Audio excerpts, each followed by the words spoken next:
The sum of the digits of a two-digit number is 9. Also, 9 times this number, numberचे 9 times, is twice the number obtained by reversing the order of the digits. Find the number. अतिशय standard question आहे. हा, लक्ष द्या. हे जे number digits वाले questions आहेत, याचा एक स्टँडर्ड फॉर्मॅट असतो. ह्याच्यात एक स्टेट बोर्ड मध्ये फार चांगला प्रश्न आहे. इलुस्ट्रेटिव्ह एक्झाम्पल्स मध्ये 3 डिजिट नंबर वाला आहे. तो अजून सुंदर प्रश्न आहे आणि खूप छान पद्धतीने डिझाईन केलेला आहे. बघू, आपण त्याला एक दिवस ट्राय करू. तसे प्रश्न आले पाहिजे तुम्हाला. आता टेक्स्टबुक मध्ये आहे तो क्वेश्चन म्हणजे बोर्ड मध्ये येऊ शकतो तशा टाईपचा. बघा, इथे आपल्याला म्हटलंय sum of the digits of two digit number is 9. आपण असं म्हणू, लेट टू डिजिट नंबर आहे, तर युनिट डिजिट जो आहे त्याला वाय म्हणा. कोणालाही काय म्हणू शकता, तसं काही नाही. टेन्स डिजिटला एक्स म्हणा, किंवा तुम्ही याला असून ह्याला सिंगल ह्याच्यातही करू शकता. तुम्ही एका डिजिटला एक्स मानलं तर दुसऱ्याला 9 - एक्स मानू शकता. सम आहे ना 9, तर सिंगल व्हेरिएबल मध्ये पण करता येते, नो प्रॉब्लेम. पण आपण 2 व्हेरिएबल्स मध्ये करू. आपण 10th आहेत, तर हे 2 आहेत. तर तो 2 डिजिट नंबर काय होईल? आपल्याला माहिती आहे, कोणताही 2 डिजिट नंबर मध्ये 10 times of the tense place plus 1 time of the unit place. तर इथे टेन्स प्लेसला एक्स आहे, तर तो नंबर होईल 10x प्लस वाय. हा झाला 2 डिजिट नंबर. पुन्हा आपल्याला दिलेलं आहे एक्स प्लस वाय इज 9. हे गिवन आहे, हे गिवन आहे. अकॉर्डिंग टू क्वेश्चन काय सांगतो? 9 टाइम्स दिस नंबर हा आहे 10x प्लस वाय. तर क्वेश्चन म्हणतो, तुम्ही जो नंबर क्रिएट केलेला आहे त्याची 9 times is twice the number obtain bye reversing the order of digits. म्हणजे युनिटला एक्स आणि टेन्सला वाय केलं तर नंबर रिव्हर्स होऊन 10y प्लस एक्स बनेल. आता इथून एक इक्वेशन मिळते आणि हे एक आहे. ठीक, आता बघा, याला तुम्ही काय लिहाल? 90x plus 9y 20y plus 2x. याला इकडे आणलं तर 88x होतो आणि हा इकडे जाऊन 11y होतो. ठीक आहे, 11y होतो. तर तुम्ही एक काम करू शकता, 8x कशाला इक्वल होईल? y ला. तर y चं सबस्टिट्यूशन मिळालं आपल्याला. याला सेकंड इक्वेशन माना, ही व्हॅल्यू उचला, पुट इन 1 मध्ये ठेवून द्या. तर y च्या जागी 8x करा. तर हा झाला 9x 9, म्हणजे x झाला 1. x 1 आला तर y होईल 9 - एक्स सम असल्यामुळं, तर तो होईल 8. तर ओरिजिनल नंबर मध्ये युनिट आहे 8 आणि टेन्स आहे 1. So required number is 18. ठीक आहे. 3 डिजिट नंबर मध्ये पण तुम्हाला ऍक्च्युली 2च कंडिशन करायच्या असतात. कारण 3 डिजिट नंबर मध्ये तुम्ही एक्स वाय झेड मानता, पण झेड मानण्यापेक्षा त्या क्वेश्चन मध्ये एक एक्स्ट्रा इन्फॉर्मेशन दिलेली असते. त्याच्यावरून तुम्ही क्वेश्चन 2 व्हेरिएबल मानूनच करायचा. 3 व्हेरिएबल मानलात की तुम्ही फसलात. जेवढे व्हेरिएबल जास्त तेवढं कॅल्क्युलेशन कठीण असते. कारण सबस्टिट्यूट करा, 3 इक्वेशन पासून दुसरे 2 बनवावं लागतात. त्या दोघांना सॉल्व्ह करून मग आन्सर काढावं लागते. तर नेहमी ट्राय ठेवायचा 2 पेक्षा जास्त व्हेरिएबल नाही आणायचे. मॅथ्समध्ये तुम्हाला 10th पर्यंत लिनियर आणि क्वाड्रॅटिक का शिकवलं जातं? पुढे हायर मॅथ्समध्ये तुम्ही 3-4 व्हेरिएबल सोबत जरी डील करू लागलात तरी फायनली त्यांनी असं सांगितले की काही ना काही जुगाड लावायचा, लिनियर मध्ये यायचं नाही तर क्वाड्रॅटिक मध्ये यायचं. कारण त्याच्या स्टँडर्ड टेक्निक्स माहीत आहेत. अजून मोठे मोठे पॉवर आले ना, त्याच्या टेक्निक्स थोड्याशा रिजिड होतात. बरं, एवढंच नाही, तुम्हाला जेव्हा nth डिग्री वाले क्वेश्चन्स येतात 2, 3, 4, 5, तेव्हा असं आहे की सगळे सोल्युशन तुमचे रिअल नंबर्स असतील असं काही नाही. तुमचे सोल्युशन नॉन रिअल नंबरही राहू शकतात. म्हणून काळजी घ्यायची असते. 2-3 डिजिट पर्यंत स्टोरी ठीक आहे, तिथून पुढे वाढलं की मग अवघड होतं. असो, त्याची टेक्निक फिक्स आहे, लक्षात ठेवा. असा मे बी असा एक क्वेश्चन आपण केला होता मागे.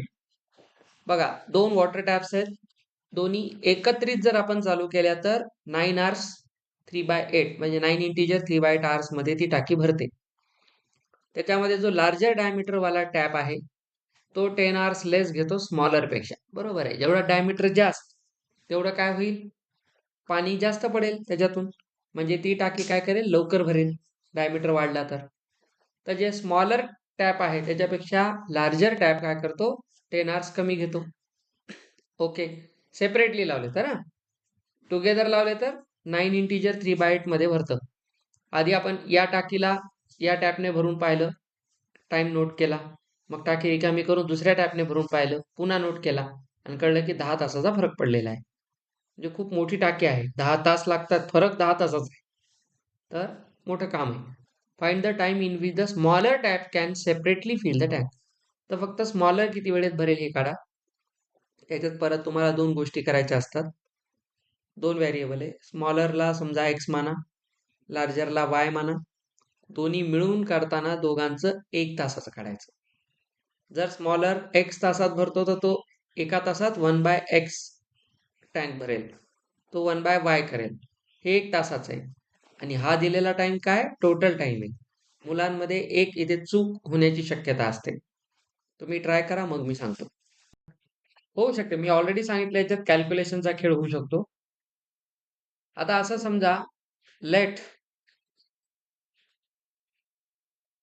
स्मॉलर टॅप जो आहे तो समजा एक्स आर्च घेतो, जो लार्जर टॅप आहे तो x-10 घेईल. तुम्ही XY मानूनही करू शकता, काही अडचण नाही, कारण आपण ही कंडिशनही इथे यूज केली. आता इन 1 आवर किती बघा, इन 1 आवर किती टँक भरेल, हा 1/x करेल, कोण, स्मॉलर, आणि हा 1/x-10. दोघांना मिळून लागणारा टाइम जो आहे तो 1/, ह्याचाही 1 आवर्स मध्येच करावा लागेल तुम्हाला. किती व्हायले, 72, 75/8. तर ओव्हरऑल 1/x प्लस 1/x-10 हा 8/75 होईल. मी म्हणलं सगळ्यात मोठा धोका इथं बसतो. पहिला, तुम्ही जर या दोघांचं 1 तासाचं काढत असाल आणि ऍड कराल तर टोटल सुद्धा 1 तासाचंच व्हायला पाहिजे ना. नाहीतर सर याचं 1 आवरचं आणि याचं 1 आवरचं काढायला आणि इक्वल यायले टोटल, असं कसं शक्य आहे. 1 आवर प्लस 1 आवरचं 1 आवर, टोटल आन्सर 1 आवर मधलंच यायला पाहिजे. तर पहिली स्टेप इथं असते जिथं चूक होते. बाकी चलू द्या, x-10 प्लस x, पुढचा धोका तर पुढंच आहे. x² - 10x 8/75. बरं आहे, ह्याच्यात लवकर मृत्यू नाहीये x ला. तर हा झाला 2x-10, मोठं क्वाड्रॅटिक आहे याच्यात. हे झालं इकडे, इथे झालं 150x-750, 8x² - 80x. या दोघांना इकडे आणूया, 8x² - 80x minus 150x plus 750. ठीक आहे, आधी तर ह्याला तुम्ही कशाने डिवाइड करता, 2 ने करून टाका. 2 ने करा, आहे की नाही. 4x², इथं झालं 40x - 75x, 2 ने करतोय आपण, इथं झालं 375. ठीक, आता या दोघांसोबत काम करा. 4x² minus 115x plus 375. बस एवढ्याचेच फॅक्टर पाडायचे. ठीक आहे, आता हे फॅक्टर पाडताना इथे श्रीधराचार्य फॉर्म्युला फार मोठा होऊन जाईल. ठीक आहे, तर 375 मेन काम इथंच आहे. मला वाटतं एक फ्रॅक्शन मध्ये येते याचं. 375 × 4. तुम्हाला एवढं अवघड कॅल्क्युलेशन नाही येणार परीक्षेत, तुम्ही कॉन्सेप्ट लक्षात ठेवा, कारण हे फ्रॅक्शन मध्ये जाणारे डायरेक्ट येत नाहीत. त्याला 5 ने जर केलात, 35 ते 75, तर हे झालं 15. 15 हे 4, 5 5 पुन्हा 5 3 2 2. आता आपल्याला किती आणायचंय मध्ये, 115. तर समजा ही जर एक पेअर केली 25, ते 15 30 3 दोन्ही 60, 5 6 5 11, 6 2 8. हाच प्रॉब्लेम यायचा. इथंच काहीतरी कॅल्क्युलेशन बग आहे याच्यामध्ये. मला वाटते परत ह्यांनी इथे एक चूक केलेली आहे, कारण कॅल्क्युलेशन बसत नाही ना याच्यात. डायरेक्ट तर फॅक्टर पडणार नाही, मग तुम्हाला काय करावं लागेल, श्रीधराचार्य फॉर्म्युला लावावा लागेल. शेवटचा टप्पा तोच आहे. इथे एक्स काढलात, मायनस बी प्लस मायनस अंडर रूट बी स्क्वेअर मायनस 4ac, बस किती छोटा नंबर आहे, 2a. ए होता 4, तर इथं 8 येईल. तर इथंच आपल्या नशिबात, दुसरं काही नाही. आता ह्याला तुम्हाला घ्यावं लागेल 11 प्लस 5 असा स्क्वेअर करा.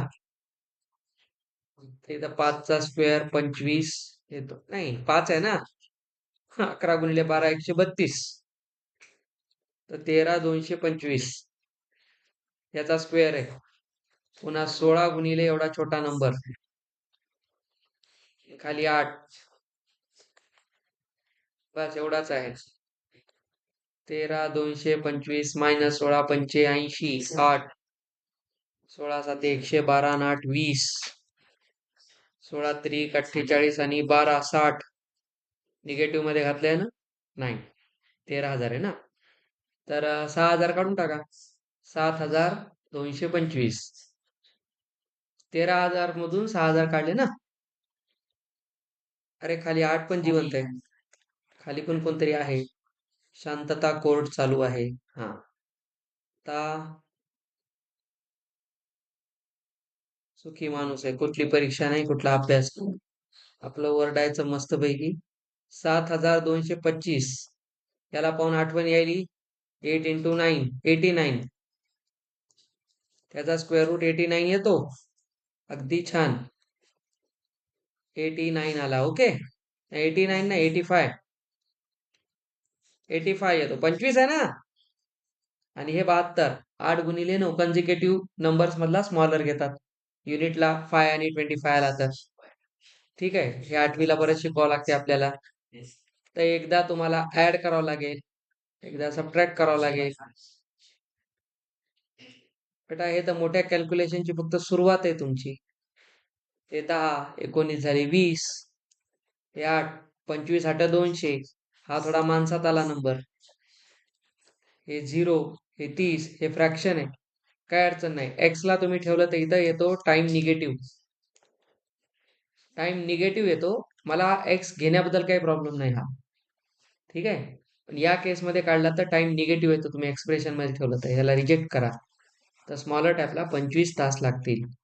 तर जिथे तुम्हाला डायरेक्ट फ्रॅक्शन फॅक्टर दिसत नाहीत, तिथे बेस्ट मेथड असते श्रीधराचार्य. कॅल्क्युलेशन मोठं असलं तरी मॅनेजेबल आहे, कारण 13,000 6,000 असलं तरी परफेक्ट स्क्वेअर आहे, तेवढं तर द्यावं लागेल. लक्षात ठेवा, मी शेअर तर करतो सगळ्या पीडीएफ. एक रेक्टँग्युलर पार्क आहे, डिझाईन करायचे त्याला, ज्याची breadth 3 metre less than its length, नाही तर 3 लिहिताल डायरेक्ट, आपापसात बोलू नका. Its area is to be 4 square metres more than the area of the park. म्हणजे याचा आन्सर 3 नाही, 3 लेस दॅन लेंथ आहे. हे 4 नाही, 4 मोर दॅन एरिया आहे, म्हणजे आहे ते नाहीये, असं लक्षात घ्या. Area of a park that has already been made. Okay, म्हणजे आधीच एक पार्क बनवलाय आणि दुसरा बनवायचा आहे, त्याची लेंथ ब्रीड याच्या दृष्टीने अशी अशी असली पाहिजे. एवढं एवढं मार्केट असते का रे. That has already been made in the shape of an isosceles triangle. आरामात करायचा, मस्त प्रश्न आहे. With its base as the breadth of rectangular park. ओ, सांगतो. आपल्याला ऍक्च्युली एक रेक्टँग्युलर पार्क बनवायचं आहे. जे बांधायचंय ते असं काहीतरी आहे, जे ऑलरेडी बांधलेलं आहे ते असं आहे, आयसोसिलस आहे. याचा बेस कोण आहे म्हणतो तो, breadth of the rectangular park. आता इथं म्हणतो whose breadth is 3 metre less than its length. तर तुम्ही इथं लेंथ एल मानलात, तर हे एल मायनस 3 असेल, तर याची ही जी ब्रीड आहे तो याचा बेस असणार, असं याला सांगायचंय. ठीक आहे, आणि हे एल मायनस 3. ओके, पुन्हा काय म्हणतो, breadth of the rectangular park and of altitude 12 metre. अगदी छान. हे 12 केलं तर आपल्याला माहिती आहे हा बायसेक्टर असतो, तर एल मायनस 3/2 असेल याचा बेस. ठीक. Find the length of the rectangle. काय नाही, याचा एरिया तुम्ही काय करू शकता, याचा एरिया घ्या half into base into height. काय नाही, इथं तुम्हाला हे काढायची गरज नाही. याचा एरिया काढा आणि काय म्हणते बघा, जो पार्क बनवायलो त्याचा एरिया याच्या एरियाच्या 4 मीटर स्क्वेअर जास्त आहे. अतिशय छान प्रश्न आहे, मस्त पैकी मजा येईल सोडवायला. सोडवा. इसका answer 7, that is correct answer. बाकी आता मी इथे लिहिलेलं एवढं लांब लिहित नाही. ऐका बेटा, ब्रीड 3 लेंथच्या 3 मीटर लेस आहे, तर आपण लेंथला एल मानू, ब्रीडला एल मायनस 3 मानू. सिंगल व्हेरिएबल मध्ये खेळू. आपल्याला एरिया पण कम्पेअर करायचा आहे. ते काम करा, एरिया ऑफ रेक्टँगल आधी काढून घ्या. लेंथ इंटू ब्रेथ हा झाला याचा एरिया. आता हा जो एरिया आहे ना तो 4 मीटर स्क्वेअर मीटर जास्त आहे, म्हणजे this value is +4 of what, already बनवलेल्या आयसोसिलस ट्रायंगलच्या एरियाच्या, ज्याचा बेस याच्या ब्रीड तेवढा आहे. म्हणून आपण ह्याला इथं बरोबर बसवले, त्याची अल्टिट्यूड दिलेली आहे 12. तर तुम्हाला इथे काढायचं आहे एरिया ऑफ आयसोसिलस ट्रायंगल. आता आयसोसिलस असला तरी तो राईट अँगल ट्रायंगल आहे. Half into base into height, तर इथून येतो हा 6, तर 6L मायनस 3, याला ब्रॅकेटमध्ये घ्यावं लागेल. 6L मायनस 18 हा झाला याचा एरिया. आता तुम्हाला अकॉर्डिंग टू क्वेश्चन काय कंडिशन आहे, रेक्टँगलचा area, this area is area of isosceles triangle +4, कारण मोर म्हटलेलं आहे, टाइम्स नाही.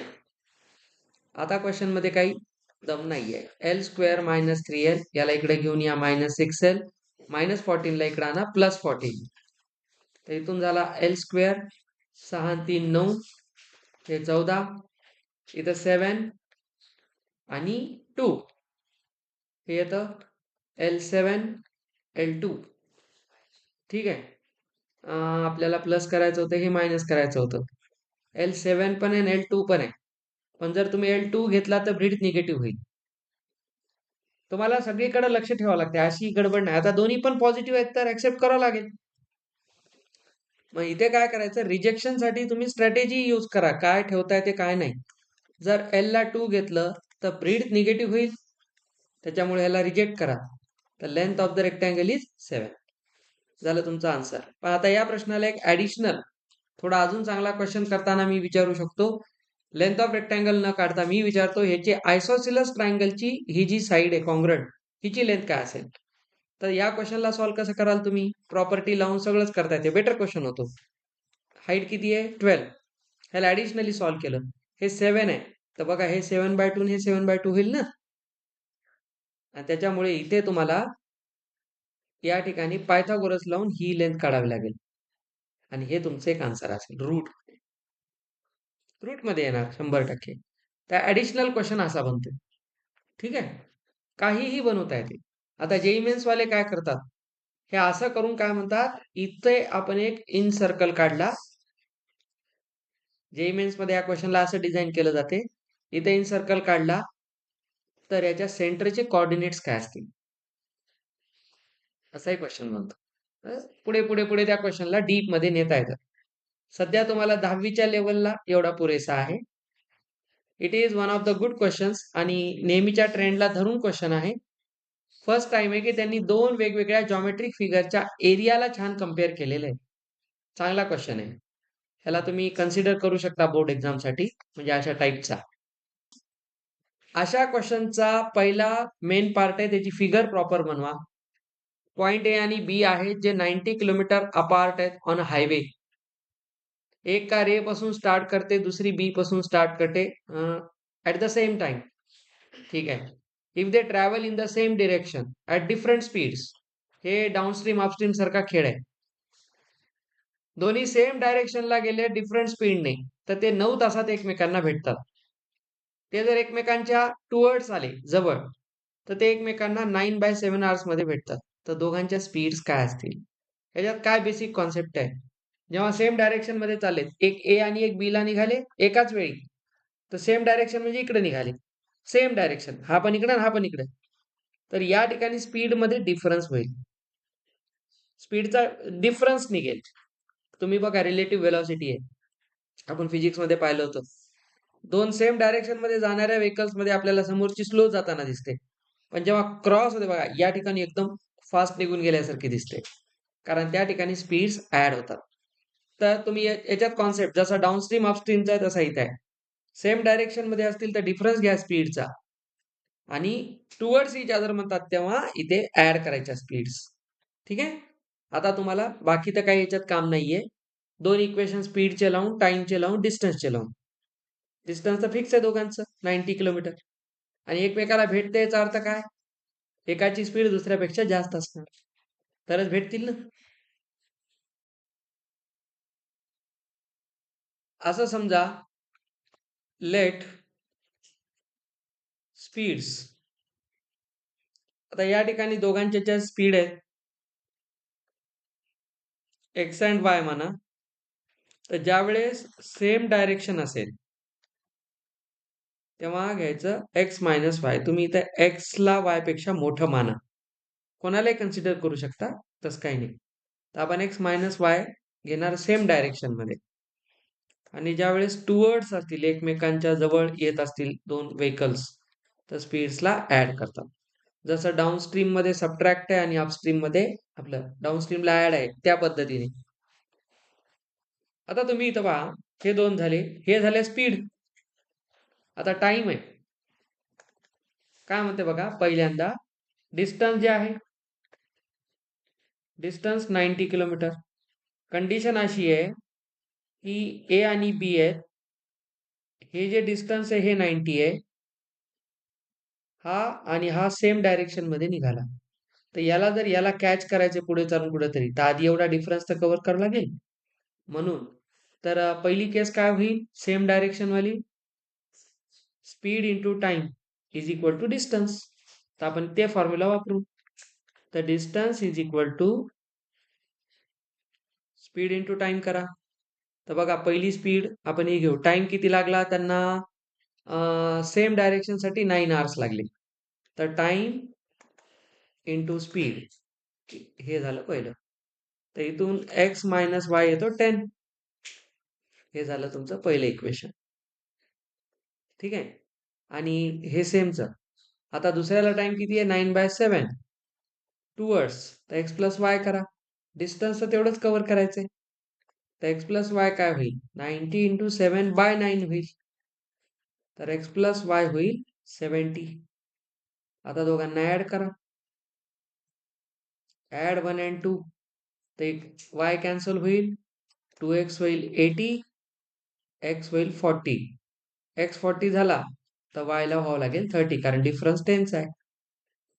तर पहिल्याची स्पीड 40 आणि दुसऱ्याची 30. Option A is the answer. Simple आहे. मी तुम्हाला तर ऑलरेडी सांगितलं कुठे प्लस आणि कुठे मायनस करायचं. यायला पाहिजे हा, असे प्रश्न खूप असतात. आगे A factory produces a certain number of pottery articles in a day. ठीक आहे. एका दिवसात समजा तो एक्स आर्टिकल बनवतो. आता लॉजिक स्वतःच हे करायचं. असं लक्षात आलं की एका पर्टिक्युलर दिवशी त्यांना जी कॉस्ट लागली प्रोडक्शनची, ईच आर्टिकल प्रत्येकाची जी कॉस्ट लागली, ही it was 3 more than twice the number of articles produced on that day. असं समजा की त्या दिवशी एक्स आर्टिकल बनवले, तर तेवढे बनवायचा खर्च किती येईल, twice of the article 2x, त्याच्यावर 3 जास्त. तर कॉस्ट किती लागली, 2x प्लस 3. ही कॉस्ट आहे बनवण्याची, एकाला बनवण्याची कॉस्ट आहे. असे किती बनवले, एक्स बनवले.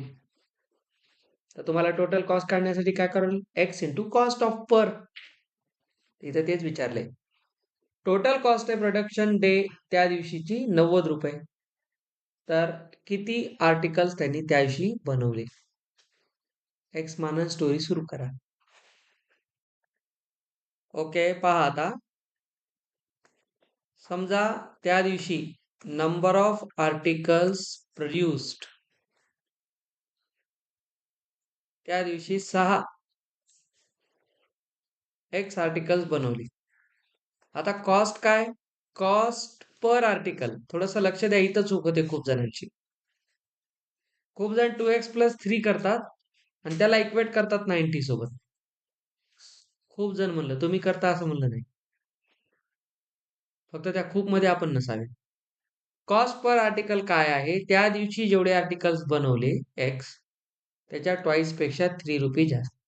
ही एका आर्टिकलची कॉस्ट आहे. तर असे टोटल आर्टिकल्स किती आहेत? एक्स आहेत. तर तुम्हाला आधी टोटल कॉस्ट पाहावं लागेल. तर एकाची व्हॅल्यू 2x प्लस 3 आहे, असे एक्स बनवले. तर हे आहे 2x स्क्वेअर प्लस 3x आणि ही टोटल व्हॅल्यू आपल्याला 90 दिली आहे. संपलंय, क्वाड्रॅटिक बनते. 2x square plus 3x is 90. आता याला तुम्ही फक्त क्वाड्रॅटिक म्हणून सॉल्व्ह करा. आता याला काही 2 ने डिवाइड करण्यात पॉइंट नाही. आता 180 चे फॅक्टर 3 आणा, 15 12. तर इथे काय करा, आधी 12 ला निगेटिव्ह घ्या, 15 ला पॉझिटिव्ह घ्या. पेअरिंग करायला सोपं जातं. ही पेअरिंग घ्या. 2x कॉमन घ्या, x मायनस 6. 15 कॉमन घ्या, x मायनस 6. तर इथून x 6 येतो आणि x निगेटिव्ह 15/2 येतो. Number of articles cannot be negative. तर त्या दिवशी त्यांनी 6 आर्टिकल्स बनवले. समजलं? म्हणजे एका आर्टिकलचा खर्च किती आलेला आहे? 15 रुपये. ट्वाईस करून प्लस 3. असे त्याने काय केले? 15 आर्टिकल आहे. असे बनवले 6. तर 15 6 आर 90. म्हणजे त्या दिवसाचा खर्च 90 रुपये. व्हेरीफाय पण झालं पाहिजे आन्सर. एक सायक्लिक क्वाड्रिलॅटरल आहे अबकडं. तर ज्यारी तुम्हाला अँगल्स दिलेले आहेत, तर एक्स प्लस वाय काढायचे. त्यासाठी आधी एक्स आणि वाय काढा. पहा, आपल्याला हा म्हणतो एक सायक्लिक क्वाड्रिलॅटरल आहे. आता सायक्लिक क्वाड्रिलॅटरल, चला आपण असा मानू कोणता तरी एक. तर एबीसीडी कोणत्याही ऑर्डर मध्ये घ्या, पण असं चालायचंय, क्लॉकवाईज किंवा अँटी क्लॉकवाईज. आपल्याला माहितीये प्रॉपर्टी आहे की ऑपोजिट अँगल्स आर सप्लिमेंटरी. तर इथे ए प्लस सी ला 180 करा. हे सायक्लिक मध्ये असते, सगळ्यात नाही. ए आहे 2x प्लस 4, सी आहे 2y प्लस 10. तर इथून बघा 2x प्लस 2y, इथे 14 झाला, तिकडे जाऊन तो प्लस 14 मायनस 180. आपण याला तिकडेच पाठवून देऊ ना. 180 मायनस 14. तर एक काम करा, इथं 2x प्लस 2y, इथे किती राहिले? 66. ठीक आहे, हो तेच. आता याला 2 ने डिवाइड करा. हेच आपला आन्सर आहे खरं पाहिजे तर.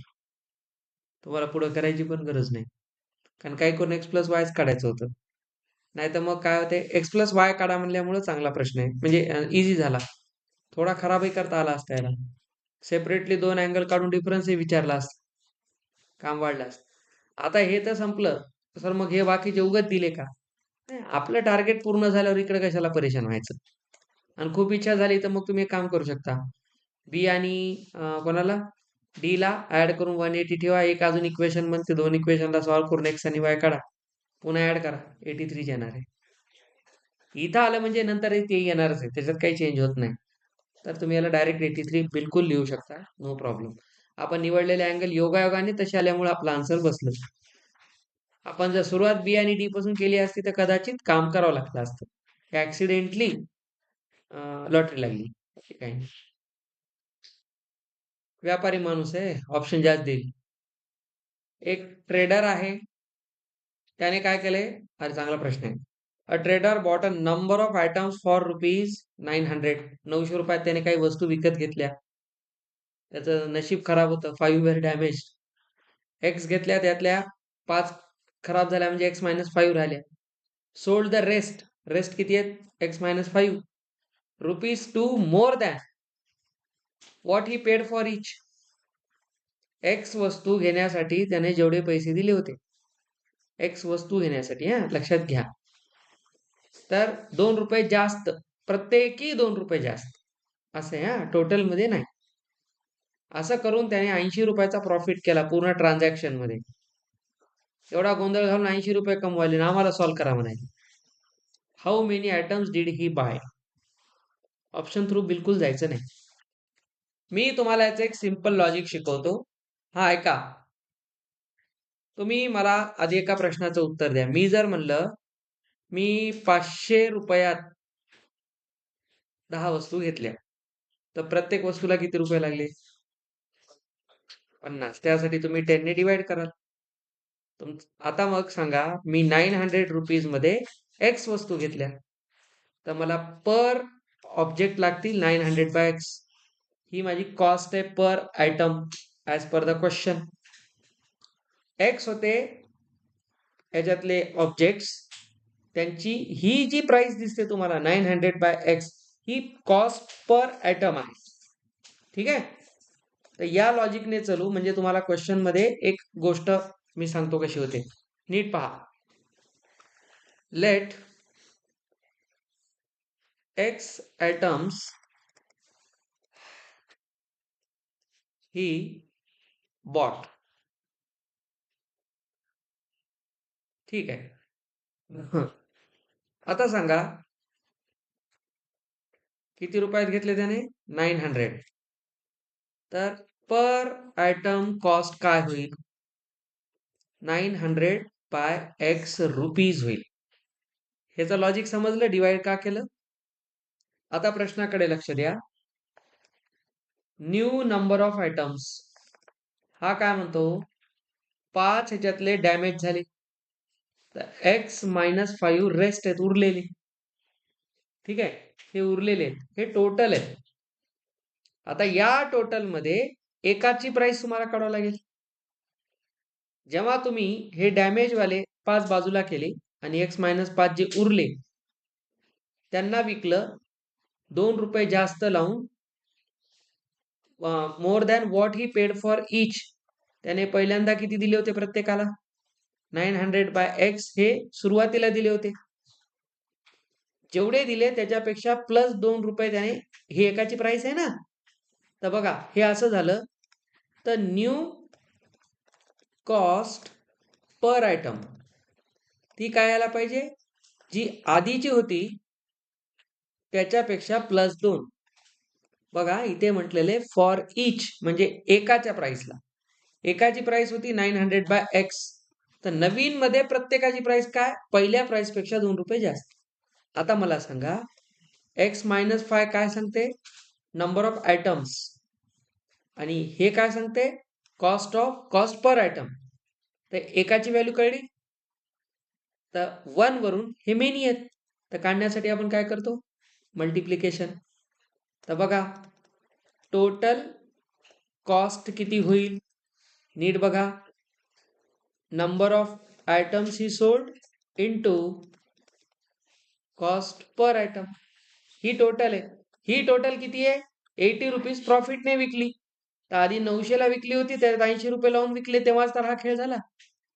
तर न्यू कॉस्ट ही आहे. आता हे क्वाड्रॅटिक सॉल्व्ह करायचं, दॅट इज आवर आन्सर. हे इक्वेशन बनवण्याचं जे लॉजिक आहे ते चांगलं पाहिजे तुमच्या डोक्यात, बस. तर बघा आता जर तुम्ही याला मल्टिप्लाय करतो म्हणलात तर काय करावं तर लागेल. चलो एक्स इंटू घ्या. बघा आधी याचं मल्टिप्लिकेशन करा. एक्स इंटू दिस किती यायले? एक्स एक्स कॅन्सल, इथे 900 येतं. बघा प्लस 2x येतं, मायनस 4500 बाय एक्स येतं, -10 येतं, आणि 980 ला पण इकडेच घेऊन या. आता याच्यावरून तुम्ही ओव्हरऑल एक्स ने मल्टिप्लाय करा. त्याच्या आधी याला अजून लहान करा. हे किती राहिले? 900 मधून 10 गेले, 890. 890 हे 2x मायनस 4500x. अरे हे पण बाकी होता ना. चला ह्यालाही करून घ्या आधी. हे 890 आहे तिथं. 890 मधून 980 काढा, मायनस करा. 980 मधून 890 करा. तर इथे राहिले 90 राहिले, पण निगेटिव्ह मध्ये येईल. आपल्याकडे इथे राहिला 2x minus 4500 bye x minus 90. हे ओव्हरऑल झालं तुमचं इथलं ट्रान्झॅक्शन. आता बघा क्वाड्रॅटिक करण्यासाठी ओव्हरऑल तुम्ही एक्स ने मल्टिप्लाय करा. तर हा काय बनेल? 2x स्क्वेअर -90x करून घ्या इथे आणि ह्याचा x कॅन्सल होऊन मायनस हा येईल. अजूनही आनंद आहे. x ने 2 ने डिवाइड करा. हे झालं. आता याचे फॅक्टर आहेत 225 आणायचं ना. 7 1 21 15 30 21 22 75 आणि 30 -75 + 30. ठीक आहे. तर इथून x आला 75 आणि इथून x आला -30. Number of articles cannot be negative. तर त्याने 75 आयटम्स बाय केले होते. आता तुम्ही ह्याचं लॉजिक लावा. 75 ऑब्जेक्ट घेतले 900 रुपयात. आता तुम्ही असं समजून चला, ट्रान्झॅक्शन सुरुवातीला किती झालं, पर आयटम त्याला किती कॉस्ट पडली, 15 ने डिवाइड करा, म्हणजे 12 रुपयाला एक घेतला त्याने, 12 रुपयाला एक घेतला. ठीक आहे. आता 75 होते, 5 खराब झाले, 70 राहिले. 70 ला विकताना त्याने काय केलं, पहिले जेवढे देत होता, पहिले किती देत होता तो, 12 रुपये. ठीक आहे. आता आपण याचं लॉजिक कसं लावलं होतं, 900 बाय एक्स हे होतं. ह्याच्यात तुम्ही प्लस काय केले, 2 रुपये वाढवले, असे त्याने किती विकले, 70. बरोबर आहे. असे 70, 5 कमी झाले ना. तर हे लॉजिक लावा. हे किती आलं, 12. इथं हे येतं 12 गुणिले बरं 12 2 14, 14 गुणिले 70. बघा 14 × 7 येते 98 0. बघा 980 होतं की नाही ते आन्सर. तर त्याचं जे प्रॉफिट आहे ते ऍड करून एवढं झालं. ते व्हेरीफाय झालं आपला आन्सर. अतिशय छान प्रश्न आहे. तुम्हाला ही जी स्टोरी आहे यालाच आपण म्हणतो अल्जेब्रिक थिंकिंग. ही अल्जेब्रिक थिंकिंगचंच मी परवा सेशन घेतलं हिंगोलीला. 80 टीचर्स होते 6 to 8 स्टँडर्डला शिकवणारे. त्यांनाही सांगितलं अल्जेब्रिक थिंकिंग कशी आली पाहिजे मुलांना. तर तुम्ही व्हेरिएबल सोबत खूप कम्फर्टेबल पाहिजे. त्यासाठी तुमचं अरिथमॅटिक स्ट्रॉंग पाहिजे. कारण ज्यांना हे प्रॉफिट लॉस मध्ये या गोष्टी कळत नाहीत त्यांना त्याला अल्जेब्रात बसून अजून जड जाते. म्हणून ही खरी थिंकिंग आहे. इथून तुम्हाला जेईई मेन्स लेवलचा विचार करायला शिकता येते. चलो, त्याचाच भाऊ आहे, थोडा समजून घ्या. A piece of cloth cost ₹200. If the piece were 5 meter longer and each meter of cloth cost ₹2 less, the cost of the piece would have remained unchanged. एका कापडाची जी किंमत आहे तुकड्याची ती 200 रुपये आहे. जर पहिला जेवढा त्याची लेंथ होती, नीट बघा, असं समजा त्याची लेंथ सुरुवातीला x होती, तर x लेंथ साठी किती रुपये लागले त्याला, 200. आता जर तुम्ही लेंथ काय केली, x + 5 केली, 5 मीटर लॉंगर, तर त्याला 2 रुपये कमी लागले असते इच. बघा 2 लेस. पण या दोन्ही केसमध्ये त्याची जी कॉस्ट आहे ती आपल्याला बदलली नसती. ती किती आहे, 200च राहिली असती ना. तर त्याने असं किती लांब ते कापड सुरुवातीला घेतलं होतं. असं समजा, काय करा, याची सुरुवातीची लेंथ L माना आणि त्याचा जर रेट किंवा कॉस्ट आहे ते R माना. तर लेंथ इंटू रेट ही टोटल कॉस्ट होईल. तर पहिलं इक्वेशन काय व्हायला पाहिजे, LR = 200. तर तुम्ही R ला काय म्हणू शकता, 200/L. एक सबस्टिट्यूशन आहे, हे 2 आहेत आपल्याकडे. आता काय म्हणते, लेंथ 5 ने वाढवली म्हणजे L + 5 झालं आणि रेट 2 ने कमी केला, R - 2 झालं, पण कॉस्ट तेवढीच राहिली.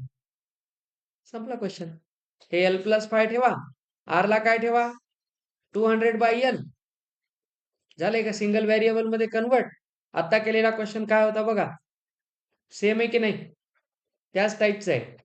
आता याला क्वाड्रॅटिक सॉल्व्ह करायचं आपल्याला. इथे LL कॅन्सल होऊन 200 - 2L, इथे 1000/L -10 -200. लगाव हिसाब, किती व्हायले, 200 200 कॅन्सल, इथे राहिले 10 आणि हे किती होत आहे, तुम्ही ओव्हरऑल L ने मल्टिप्लाय करा, -2L² + 1000 -10. तर ह्यालाच तुम्ही असं लिहू शकता, -2L² प्लस 990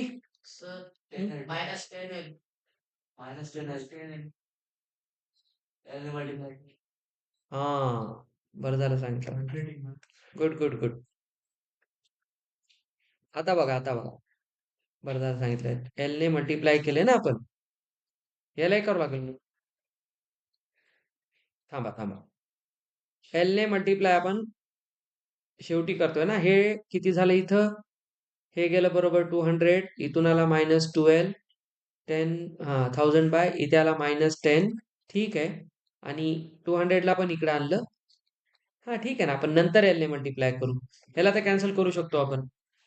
आता एल ने मल्टिप्लाय करा. अगदी बरोबर आहे. तर इथं काय ते -12 स्क्वेअर प्लस 1000 -10 आहे. ह्याला साइन चेंज करून घ्या. हा प्लस होईल, हा मायनस होईल. याला 2 ने डिवाइड करा. 5L आणि ते 500. तर आता इथे किती येतात, 25 आणि 20. तर L प्लस 25 L -20. आता लेंथ आपण निगेटिव्ह नाही घेणार, तर त्याची ओरिजिनल लेंथ होती 20.